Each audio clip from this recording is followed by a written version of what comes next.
Ladies and gentlemen, welcome to Man in America. I'm your host, Seth Holhouse. So you know that I've consistently been talking about this economic war between the Western central banks, the United States, the Federal Reserve, and BRICS nations headed by China, Russia, India, Iran, these other nations that are accumulating gold, accumulating assets en masse.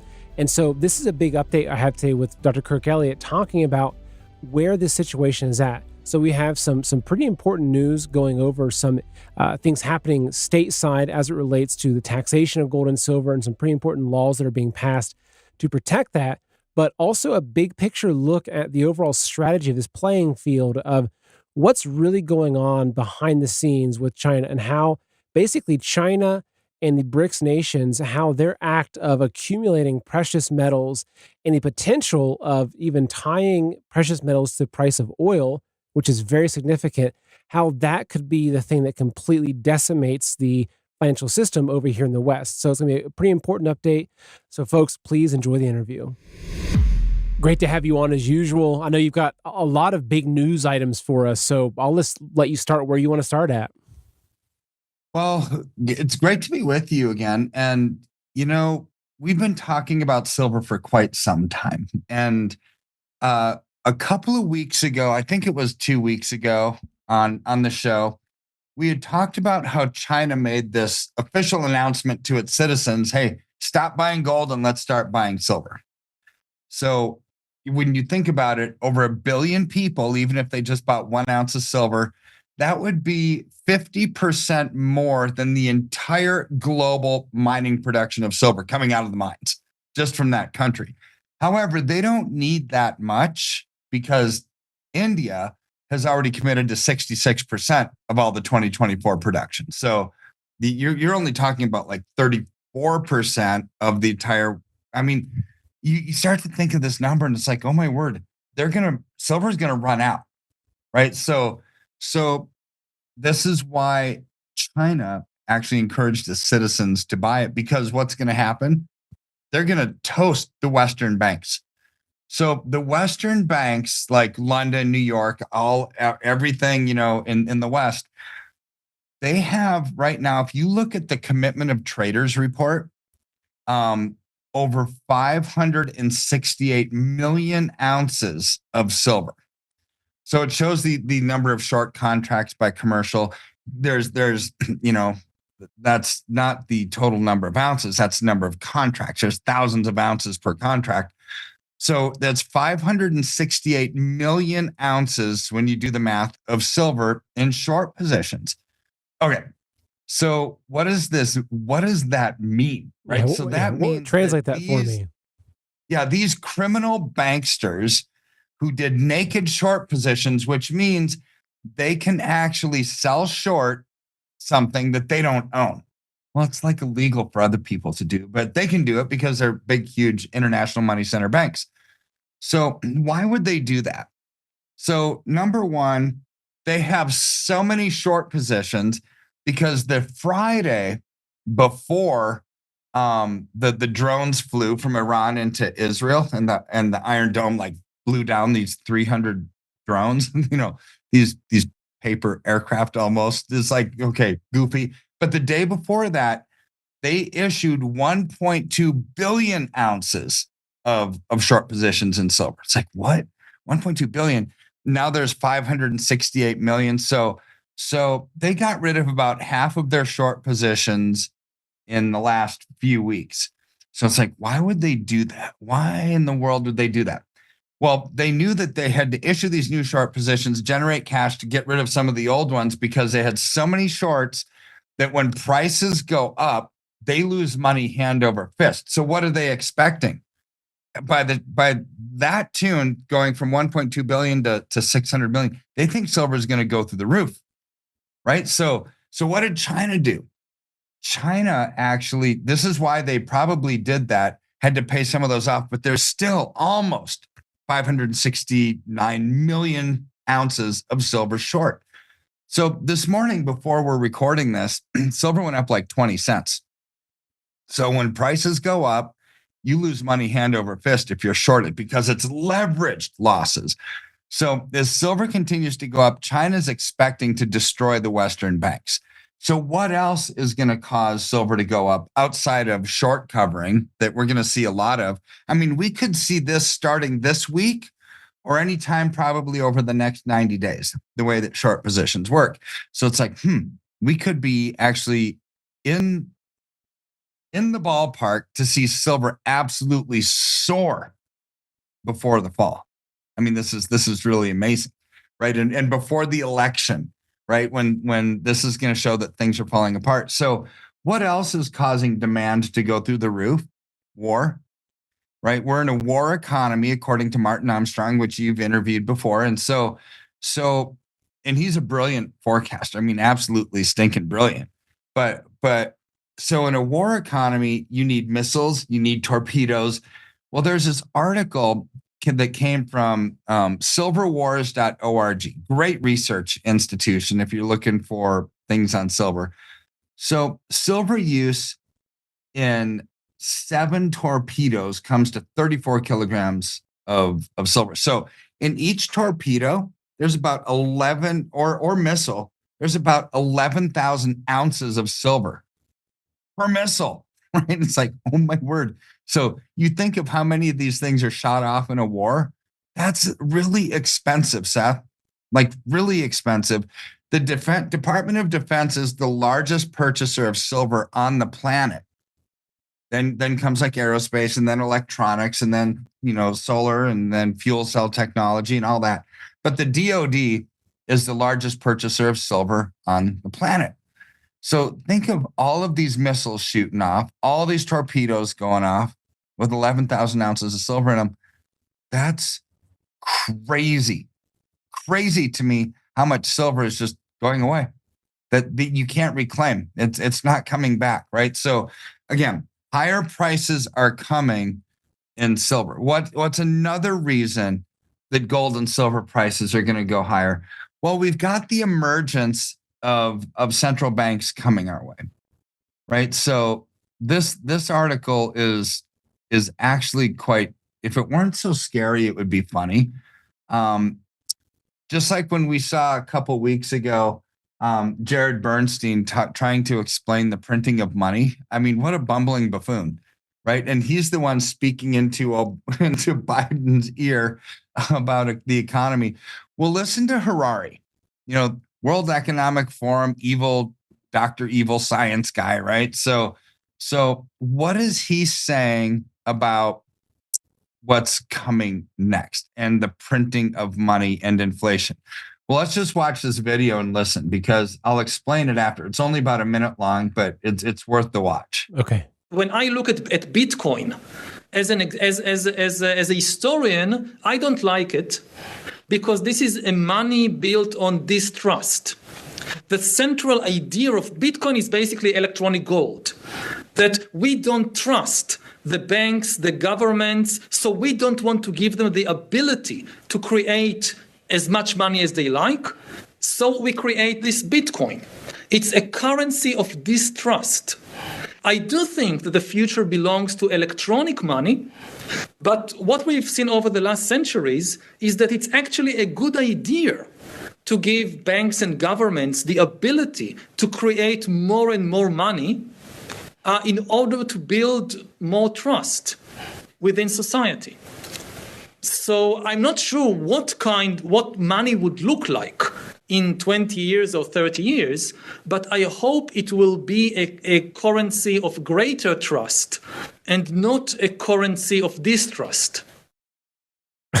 So how funny is that his solution to helping us trust the government more is to give the government even more ability to print unlimited money. This guy's a genius. He's great, right? I mean, isn't that just downright stupid?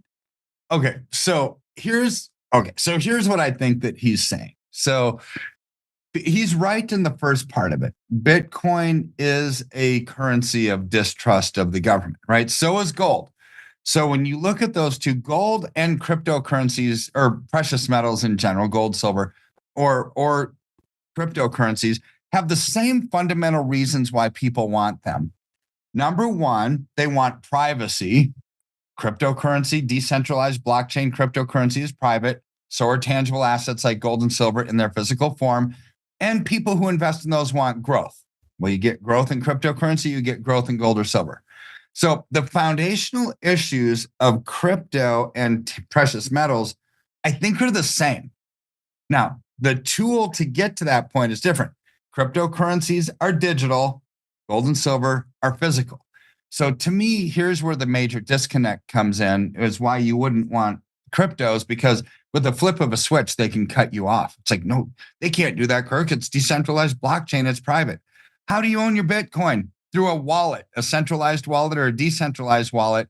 Like Russia, for example, if you had an IP address that was in Russia, or you even had a Russian surname, Coinbase cut you off.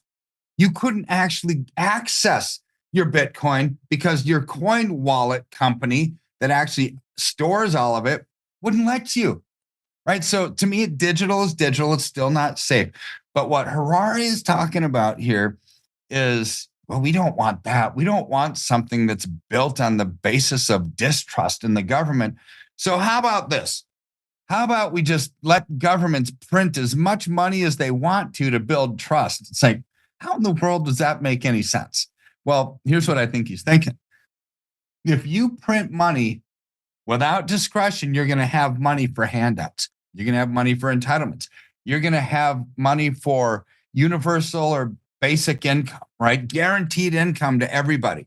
You're going to have money to fund stupid stuff like what Biden just did in giving home buyers a $400 credit on their mortgage payments every month. It's like, what? They're just throwing money at people like willy-nilly to get their votes. So this is how you build trust in the government with unlimited printing of money, is you're basically buying their votes. You're not buying trust, you're buying your votes, right? So there's a difference there, but I think that's what he's saying is if you give people something, they're going to trust you, right? Well, no, they won't. They're still going to have a distrust of the government. They're just going to realize we're weaseling our way out of some free money out of the government, and who knows who it's costing. It's going to cost all of us is what it's going to cost. So I just think that that's a very telling statement of what's coming next, because obviously Harari very deeply ingrained in the globalist movement and the World Economic Forum and central bank digital currency. And, we are all worthless eaters. It's like, what in the world? This guy is evil. Right. But so this is what's coming is he said digital currency is coming, and that's not a bad thing. So preconditioning people for central bank digital currency, centralized money that you can trust. I'm starting to sound like a used car salesman, but you know what, Seth? You can trust it because the government's going to give it to you. And so that should be a reason why you don't want to trust it. Right. So here's what's starting to happen, which I absolutely love.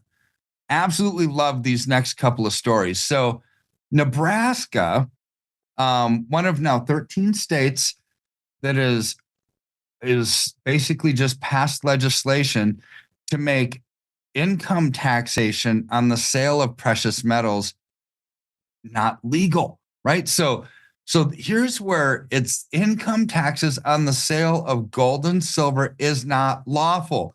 So they still have to pay federal income taxes like capital gains when you sell gold or silver, but no more state taxes. So they're one of, a handful of states that are now going down that road. The rationale behind it is, this is in the Constitution, what the founding fathers envisioned, actually legal money. And you don't tax money. If I were to give you $20 and you were to give me $20, we're not taxing those transactions. It's just the movement of currency, right? So in their mind, gold and silver is actually a true legitimate currency. Moving in the right direction right now. State legislation that says no taxation on the sale of physical gold and silver because it's actually currency. Now, this is going one step further to the federal level. So Representative Mooney from West Virginia has legislation. He's introducing a bill to end federal taxation on gold and silver. Federal taxation. Folks, at the very heart of our democracy lies a principle we hold sacred: free speech. It's the cornerstone that supports every freedom we cherish. Yet, in today's digital age, discussions about our wealth, our rights, and our future are being silenced or overshadowed in mainstream narratives, leaving many feeling voiceless in conversations crucial to our financial independence and security. This is where wealth protection research steps in, armed with a mission that's never been more critical. Wealth Protection Research is not a financial advisory firm. They're defenders of free speech committed to giving a voice to the silenced. Wealth Protection Research tirelessly seeks out financial experts. These are the voices that challenge prevailing narratives, especially as we navigate the uncertainties of the 2024 election.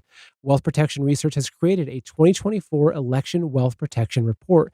This free report highlights the 3 best ideas for protecting and growing your money heading into the 2024 election. It contains ideas the mainstream media won't even touch, and listeners can get it completely free. So text IDEAS to 76626 to claim your free copy. If you believe in the sanctity of free speech and the importance of financial freedom, then act now. So text IDEAS to 76626 to claim your free copy of this 2024 Election Protection Report. It's time to widen the scope of what we're told, to hear the ideas the establishment does not think you can handle, and to take control of our financial destinies. So folks, today, text IDEAS to 76626 to claim your free copy. That's no more income tax, no more capital gains tax on it, right? Because it's currency. So I don't know if that's going to pass, but the fact that people are thinking about it, that congressmen and women are floating bills to get this stuff done, is telling us that we are moving closer and closer and closer to a new currency that politicians that are in the know don't like what's coming. And I think they know that there's going to be state chartered banks backed by gold. They know that the BRICS nations are wanting to start their own central bank, a native central bank to their currency. So forget the yuan, forget the rupee, forget the ruble, right? Forget the dinar. All these countries that are part of BRICS they just now want a central BRICS central bank. Let's call it their currency, the BRIC. I don't know what it's going to be called, but let's just say it's called the BRIC. Well, they want the BRIC backed by gold, right? So, how are they doing it? They're doing it sneakily right now, with China having over 30,000 tons of gold, Russia having 1,000 tons, India having 600 tons. Oof. And now that they're genius plans by some Russian economists that are doing something different to get rid of the petrodollar. So their oil is, when you trade it back and forth internationally, it's traded in the US dollar. Then they went one step further and said, hey, we're going to actually trade in our own currencies and get rid of the petrodollar to destroy the petrodollar, right? Well, this Russian economist just went one step further. The proposal is we're going to peg 1 barrel of oil to 1 gram of gold. So it's like, Now, Biden actually eliminated our strategic oil reserve, right? So it's got to get replenished. By law, it has to be replenished, right? So as of January, though, the BRICS nations now have Saudi Arabia, United Arab Emirates, Russia, all these big, massive oil producers. So they're all in cahoots with each other. So if you now peg 1 gram of gold to a barrel of oil, that's actually systematically dismantles the US dollar. But what else could they do? So an analyst with Credit Suisse came back I think his name is Zoltan or something like that. But he came back and said, this actually has pretty thoughtful legs to this idea, because all you have to do if you want to destroy the West and bump up the BRICS nations is change the peg. Change the peg to 1 gram of gold equals 2 barrels of oil. That would put gold at $3,600 an ounce. And who owns over 32,000 tons of gold? The BRICS nations.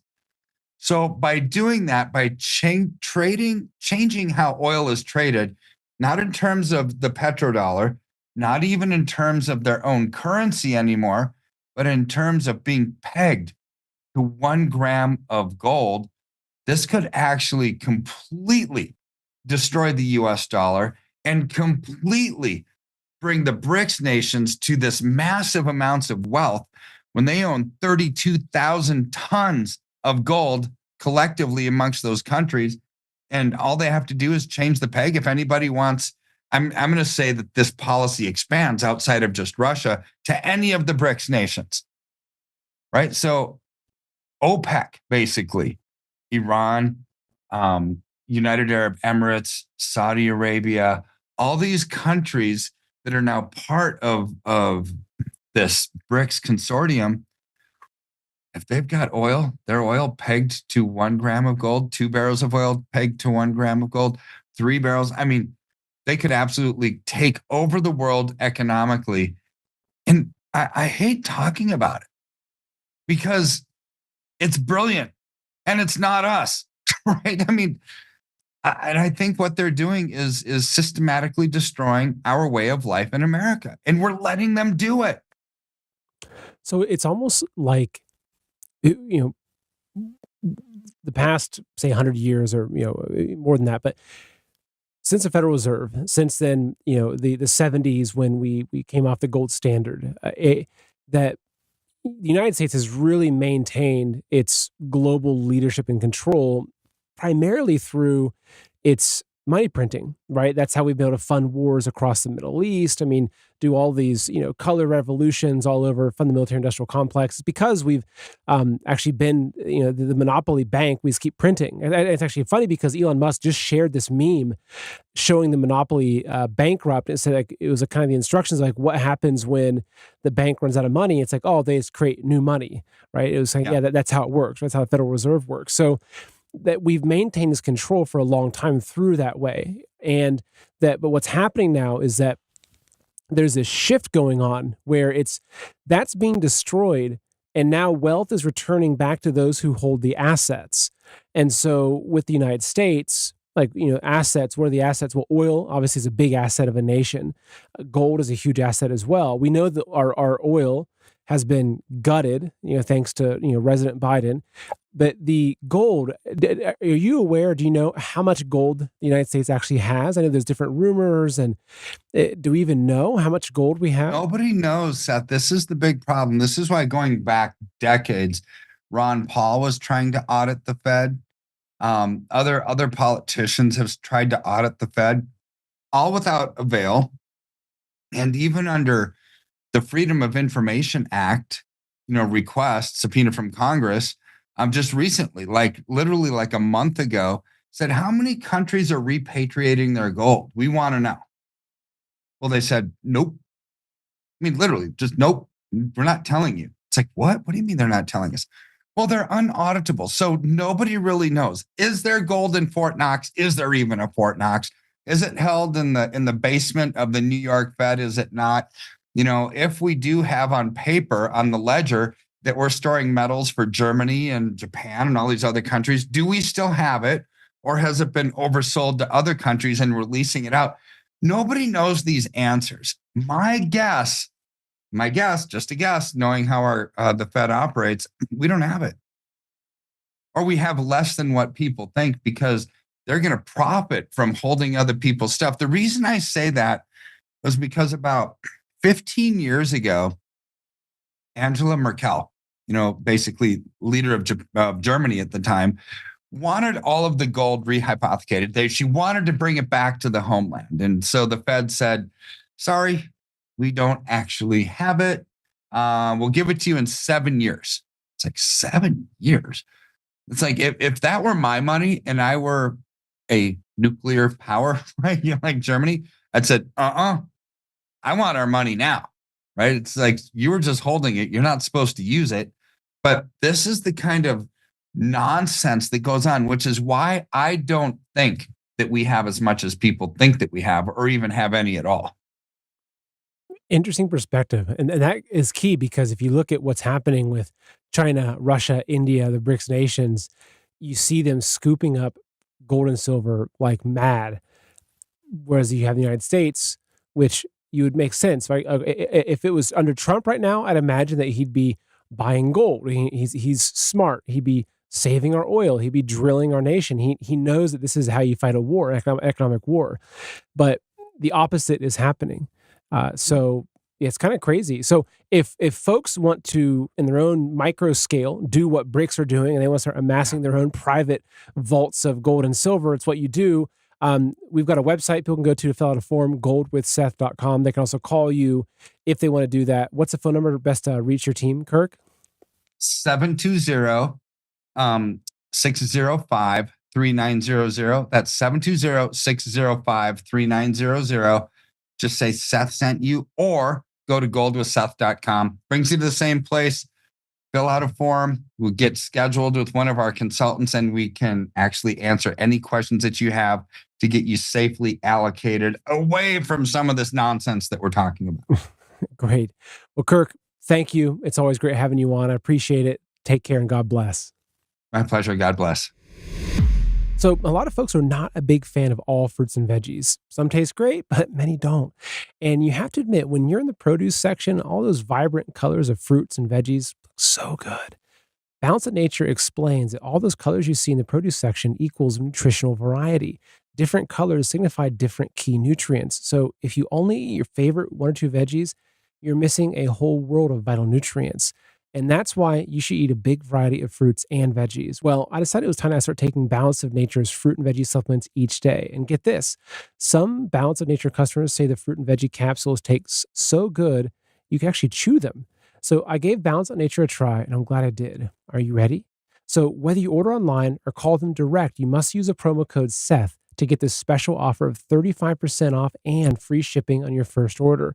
As a preferred customer, call them at 800-2468-751 and use discount code SETH, or order online at balanceofnature.com. Use discount code SETH to get 35% off and free shipping on your first order as a preferred customer.